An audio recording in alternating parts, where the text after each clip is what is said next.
Fala pessoal, tudo certinho com vocês? Vejam só, vamos dar continuidade à aula de tipos de roteamento, tá? E eu dividi essa aula em três partes. Vimos a primeira semana passada, onde vocês vimos juntos a parte de funções de roteamento, né? Como o roteador aprende algumas configurações. E daí vai faltar mais duas partes, né? Dessa parte de configuração de roteamento. Hoje a gente vai ver, né? Nós vamos ver a parte de roteamento estático, né? Depois a gente vai ver a parte de roteamento dinâmico e daí vamos fazer uma prática, né? Para que vocês entendam um pouco, né? Compreendam esse funcionamento em si, como ele acontece, beleza? Então, iniciando hoje. Na aula passada eu deixei uma parte bem grande de uma rede relativamente grande, né? Como é que conecta aquela quantidade de redes diferentes, né? Que eu havia pedido para vocês.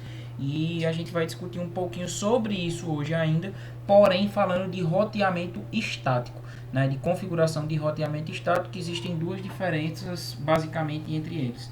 Entre roteamento estático e roteamento dinâmico, hoje a gente vai falar só de estático, certo? Então, a primeira coisa para que serve um roteamento é para que ele conecte duas redes diferentes, certo? Como assim conectar duas redes diferentes? Nós temos aqui, né, do nosso lado esquerdo, uma rede onde desse lado nós temos o endereço IP 192.168.1.0, que é o endereço de rede. Desse outro lado nós temos o endereço 192.168.8.0, né? Então, praticamente nós temos, ó, uma, duas, três, quatro redes diferentes, né? Então, quatro redes não, três redes de um lado e duas redes do outro, cinco redes diferentes. Lembrem que as redes mudam, né? Não são redes de mesma família, porque, né, tá mudando esse dígito aqui, ó, 2. Então, cada vez que isso se altera, então cada um é um tipo de rede diferente. Essas redes não tem como se interconectar sem que exista um roteador, né? Então, essa rede aqui, esse computador não pode mandar mensagem para esse computador porque é caracterizado como rede diferente, né? Em uma rede local isso não funciona. O pacote nesse caso vai ter que ir para o roteador e o roteador apontar a essa rede que vai estar aqui embaixo neste momento, né? Então, o que é que vai acontecer? Uma rede vai interconectar a outra através do roteador. Porém, para que isso aconteça, nós precisamos ter um roteamento estático. A gente precisa configurar o roteador e dizer a ele que existe essa quantidade de rede aqui, né? E que ele vai precisar conectar todas essas redes. Elas precisam ser, né, enxergadas tanto desse roteador quanto desse outro roteador que vai estar aqui desse outro lado. Beleza? E para isso existem duas maneiras de se configurar. Uma maneira é o roteamento dinâmico e a outra maneira é o roteamento estático. Hoje a gente vai falar, né, dessa parte de roteamento estático, certo? Outra coisa que vale ressaltar, o que é que faz essa comunicação de uma rede, né, para outra? O que é que faz essa conexão aqui? O gateway. O gateway é a porta do roteador, né? É a porta de saída dessa rede. Ou seja, quando um computador desse aqui precisar de alguma informação que não esteja interna aqui dentro dessa rede, ou seja, que se estenda além desses dois computadores, o que é que ele vai fazer? Ele vai jogar para o gateway, para a saída desse roteador. E nessa saída ele vai encontrar, né, o quantitativos de rede que estiver conectados a ele aí, beleza? Então a gente vai ver isso bem direitinho, né? Vou explicar pausadamente para vocês até que vocês entendam. Pronto, então dando continuidade, vamos lá. Falando de roteamento estático, então imaginemos que na imagem anterior, né, essas empresas elas necessitem, né, se conectar uma com a outra, né, imaginando aqui. Então eu tenho uma rede aqui e eu tenho outra rede que vai estar aqui, certo? Então uma precisa se conectar com a outra. Como essas redes são diferentes, né, essas redes são de IPs diferentes, elas não conseguem interconectar. Apenas existe a conexão interna aqui dentro, né, entre esses computadores. Porém, para passar de um para outro, vai ter que apontar um roteador para o outro, o endereço de um para o outro, certo? Para que isso seja possível, o roteador precisa enxergar o outro roteador conectado a ele. como todos os outros roteadores de todas as redes conectadas. Então, tipo, um gateway vai apontar para o outro gateway. Uma rota vai apontar para outra rota, né? Rotas de fuga, então uma rota de saída para outra rota de saída, beleza? Aqui o exemplo só envolve duas redes, mas na nossa rede que a gente utiliza a internet hoje, isso pode acontecer entre milhares de roteadores, né, interconectados aí, um apontando para o outro, e a gente precisa compreender esse funcionamento. A comunicação externa ela é feita entre os roteadores, ou seja, isso que está aqui é interno, certo? Os computadores dentro da empresa é interno, comunicação interna. E essa comunicação interna aí, ela vai depender única e exclusivamente do switch, certo? O switch consegue fazer toda a comunicação interna de uma rede. A partir do momento que essa rede precisa se ausentar, ou seja, ela precisa sair daqui, né, se externar, então desde então ela vai precisar de um roteador para comunicação externa através da rede. Então o switch vai pegar o pacote que essa rede está precisando aqui, vai encaminhar para o roteador e o roteador vai dar destino a todas as redes que vai estar conectada a ele, né? Porém, para isso acontecer, eu preciso ter um roteamento, uma regra de roteamento, e esse roteamento estático ou um roteamento dinâmico, beleza? Se tivesse outro router aqui, outro roteador aqui, né? Então eles poderiam, né, sair aí para qualquer um desses roteadores para buscar a informação que essa rede aqui está buscando. Tranquilo? Vamos lá. É uma técnica que define por meio, né, de um conjunto de regras como os dados originados, né, em uma determinada rede devem alcançar a outra rede. Beleza. Então eu vou definir em um roteamento, em um funcionamento estático, como que a comunicação vai sair da minha rede para a rede de outro destino. Que ela vai alcançar outro dispositivo, alcançar outros computadores, alcançar outros roteadores, né, através da rede. Como uma vai alcançar a outra. Independente dessa rede estar diretamente conectada ao roteador ou mesmo bem longe, a muitos saltos de distância.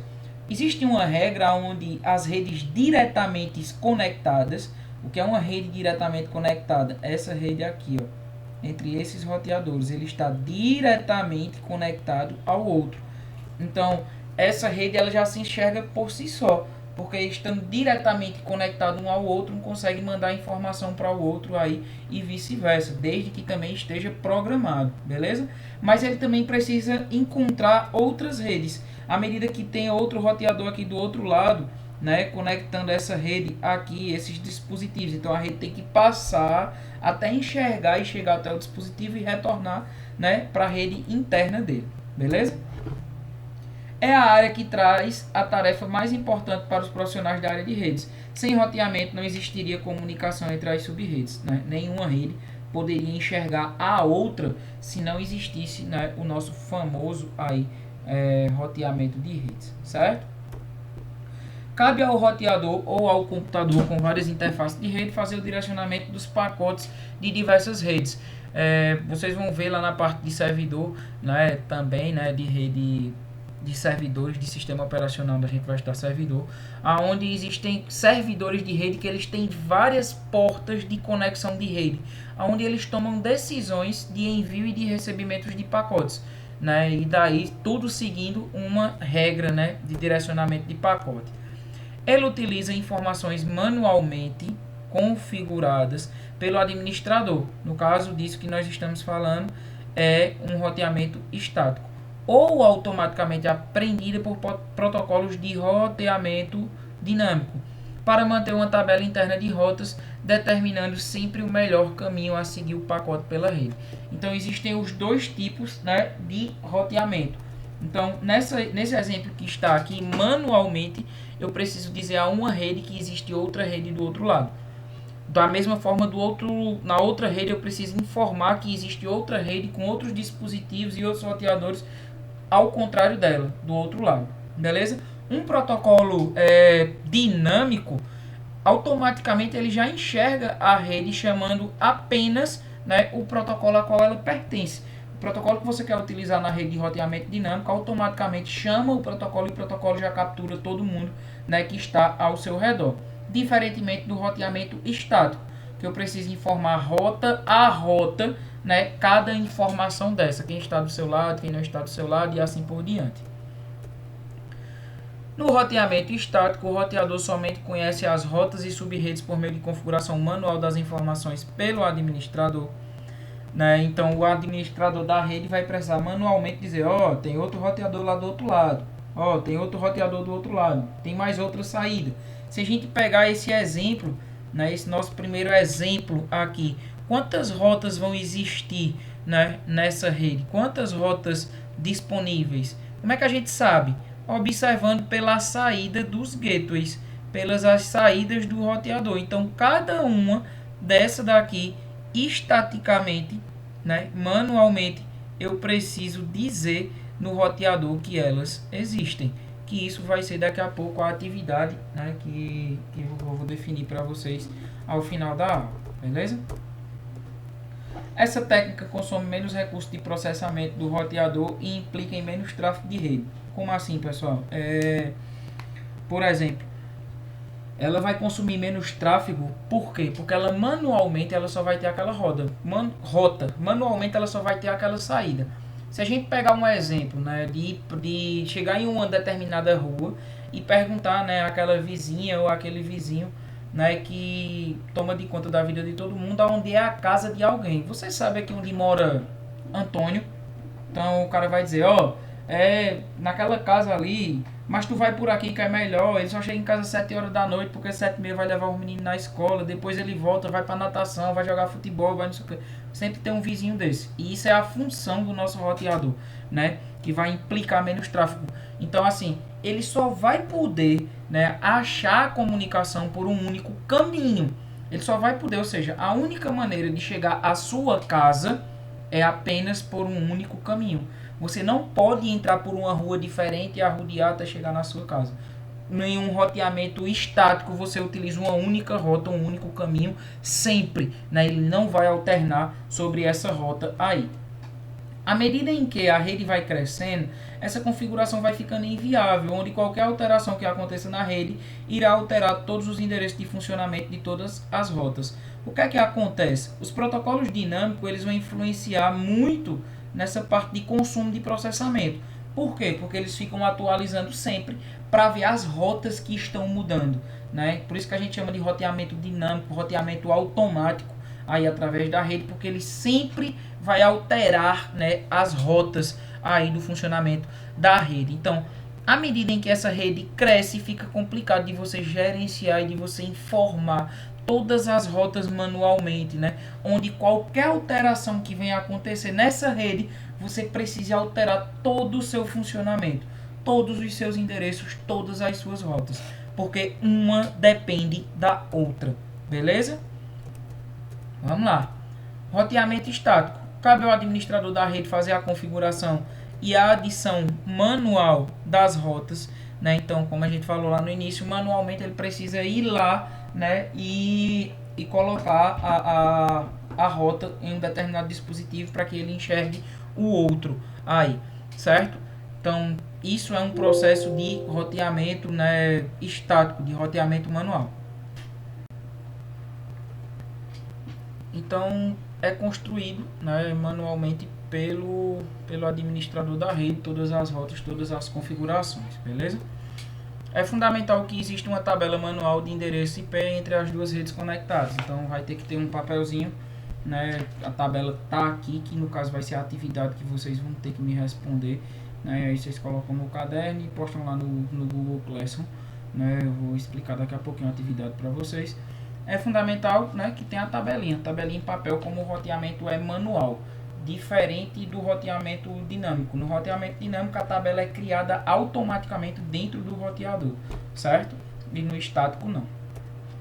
Nessa tabela vai conter o nome dos roteadores, informando qual a rede está diretamente conectada em qual interface física e qual será o endereço IP e gateway, né, dessa que essa rede está utilizando. Já eu vou explicar para vocês aqui bem direitinho, vai ficar como atividade para vocês fazerem. Essa outra aqui é a outra tabela, referente àquela primeira rede aqui, certo?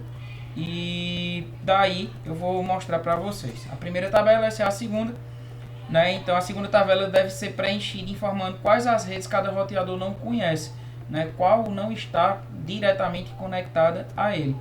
Precisa saber qual será o próximo salto do dispositivo, ou seja, quem é o seu vizinho, quem é que ele pode alcançar, quem é que ele pode conectar, beleza? Por padrão, toda rede diretamente conectada em qualquer interface de um roteador vizinho é adicionada à sua tabela de rotas. Então, cada uma que está diretamente conectada à outra, né, vai ter conectividade ao dispositivo. Ele vai conseguir enxergar e a gente vai precisar só adicionar a rota. Então, vendo aqui a tabelinha, né, espero que vocês tenham entendido a aula aí. Vendo aqui a tabelinha, vai ficar como atividade para vocês. Colocar na tabela o seguinte: esse roteador aqui ele tem um nome, ó. Qual é o nome desse roteador? Esse outro tem outro roteador e tem outro nome, beleza? Voltando aqui para a tabela, qual é o nome do roteador? Então você vai inserir o nome do roteador. Qual é o endereço da rede que ele vai estar conectado? Então, ó, eu tenho essa rede aqui e tenho essa rede aqui. Então, referente a cada coluna daquela, né? Então, eu tenho esses endereços IPs que vai precisar ser colocado aqui como endereço de rede.